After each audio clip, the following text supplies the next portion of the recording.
இனி நீ அலைந்து தெரிவது இல்லை. இதற்காக கர்த்தர் என்ன செய்ய போகிறார் தெரியுமா? உன் மேல் இருக்கிற உன்னை சிறுமைப்படுத்தினவனுடைய நுகத்தை முறித்து, நல்ல கையை தட்டி ஆமென் சொல்லுங்க. இந்த வார்த்தையை தங்களுக்கான ரேமாவாய் எடுத்துக் கொள்ளுகிறவர்களை நான் இயேசுவின் நாமத்தில் வாழ்த்துகிறேன். இது உங்கள் சாட்சியாய் மாறும். உங்கள் கையில் இருக்கிற தத்தளிப்பின் பாத்திரம் நீக்கப்படுகிறது, நுகம் முறிக்கப்படுகிறது, கட்டு அறுக்கப்படுகிறது. கர்த்தர் ஏற்படுத்தின ஸ்தானத்திலே கர்த்தரே உங்களை கொண்டு போய் நிறுத்த போகிறார். உங்கள் லைஃப்ல ஒரு எக்ஸோடஸ், ஒரு புறப்பாடு உண்டாக போகிறது.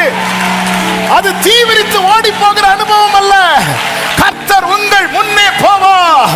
இஸ்ரவேலின் பரிசுத்தர் உங்கள் பிறகு உங்களை காக்கிறவராயிருக்கிறார்.